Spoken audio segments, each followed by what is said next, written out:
Spain watched. Spain expected. Spain believed they knew her. Princess Leonor, the perfect heir, the disciplined daughter, the symbol of a new Spain. But what she just did. No one saw it coming. Not her family, not the palace, not even Spain itself. And now, the nation can't stop talking. Because this isn't just another royal headline. This is history, rewritten by a 19-year-old future queen. The world had gotten used to the image of Princess Leonor, elegant, polite, reserved. Every step measured, every smile controlled. A royal who never broke the rules, who carried centuries of tradition in her posture. But deep inside, there was something else, a quiet rebellion, waiting for the right moment to erupt. And that moment came sooner than anyone imagined. It started with a single decision. A choice so unexpected that even her parents, King Felipe and Queen Letizia, were left speechless. Leonor didn't follow the script. She rewrote it. At first, it looked like a rumor. A whisper echoing through royal corridors and splashed across Spanish headlines. But then the palace confirmed it. Leonor had taken a stand against royal expectation itself. You see, the Spanish royal family has always been about image, duty over desire, stability over self. But Leonor chose something else, truth. She didn't want to live a life dictated by centuries-old customs. She wanted to live by her heart. And when she acted, the world saw a princess transform into a woman, not just born to rule, but brave enough to redefine what ruling means. But what exactly did she do? To understand, you have to go back to her early years, when Leonor, still a child, was already the center of national attention. Cameras followed her every move, her every smile analyzed, her every gesture compared to her father's. The pressure was immense, yet she grew into it with grace. At 13, she gave her first public speech, calm, confident, flawless. Spain was proud. Our future is secure, the headlines said. But what they didn't see was the quiet strength behind her calm eyes, a girl who understood that being royal wasn't about crowns or castles, but about courage. Then came her years at the UWC Atlantic College in Wales, the so-called hippie Hogwarts. It was there Leonor began to see a world beyond palaces. She met students from war-torn countries, from humble backgrounds, from lives that had nothing to do with privilege. And there, something shifted. She started questioning the walls of her world. What good is a crown, she wondered, if it keeps you separated from the people you're meant to serve? So when she returned to Spain to begin her military training, Leonor wasn't the same. She had a mission, a vision. She wanted to lead differently. And then came the moment. Spain's royal watchers thought they'd seen it all, but on that bright morning, as Leonor stood in uniform before the nation, something astonishing happened. She spoke, not from a script, but from her soul. Her words were bold, emotional, unprecedented. She didn't just talk about duty, she talked about freedom. She spoke of her generation, of wanting to connect, to serve, to modernize the monarchy from within. And then, she did something no Spanish royal heir had ever done before. She made a personal declaration, one that stunned the entire country.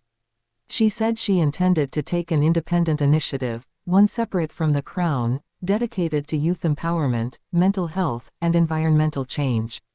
In that moment, silence fell over Spain. The royal court didn't know whether to clap or freeze. But the people, they erupted in applause. For the first time, the heir to the Spanish throne had acted not as a symbol, but as herself. Of course, the backlash was immediate. Traditionalists called it reckless. Royal advisors warned that such independence could threaten the stability of the monarchy. But Leonor didn't flinch. Behind the palace walls, sources say tensions grew. Queen Letizia, known for her fierce protection of her daughters, reportedly defended Leonor's right to choose. King Felipe, torn between duty and fatherhood, remained quiet, his expression, one of both pride and fear. Because he knew what this meant.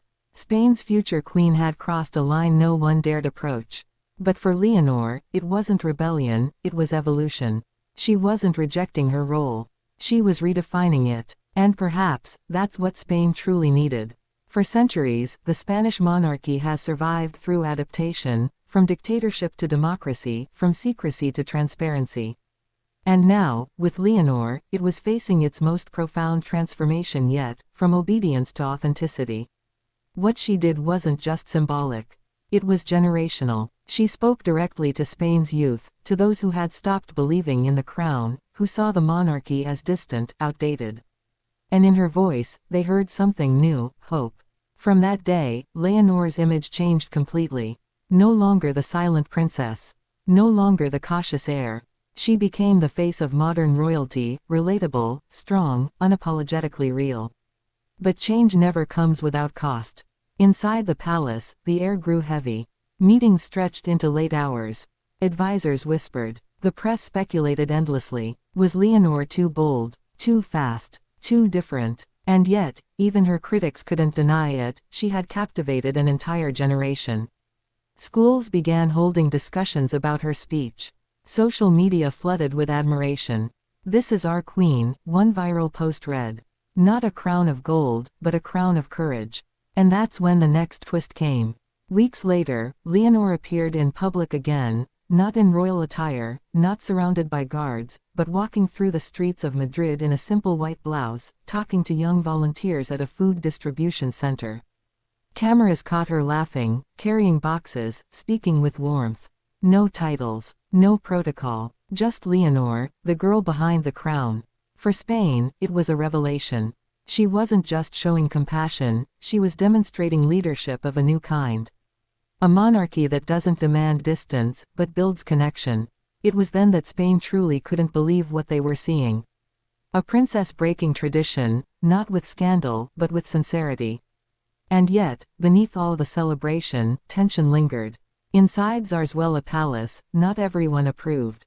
Some feared her approach was too unconventional. Others whispered that her independence could create friction when she becomes queen. But Leonor had already made up her mind. She wasn't born to be a figurehead. She was born to be a force. And so, she began meeting quietly with advisors outside the traditional royal circle, young entrepreneurs, educators, environmental activists. She wanted to understand Spain's youth from their perspective, not from a throne. It was a bold move, one that the royal establishment struggled to control. But Leonor wasn't seeking control. She was seeking purpose. And in that purpose, Spain found something it hadn't felt in years: unity. People from every corner, conservative, progressive, young, old, saw in Leonor a reflection of hope. A royal who didn't act above the people, but with them. And that's why Spain can't believe what she did, because she dared to be human in a world that demands perfection. She dared to follow her heart, even when the weight of the crown pressed down. And as the sun set on that extraordinary day, one truth became clear: Princess Leonor isn't just changing the monarchy, she's changing what it means to lead. Her story isn't about rebellion. It's about rebirth. A new era for Spain. A new kind of queen. And history will remember the day Princess Leonor did what no one believed she could. She turned the crown into a symbol not of power, but of purpose.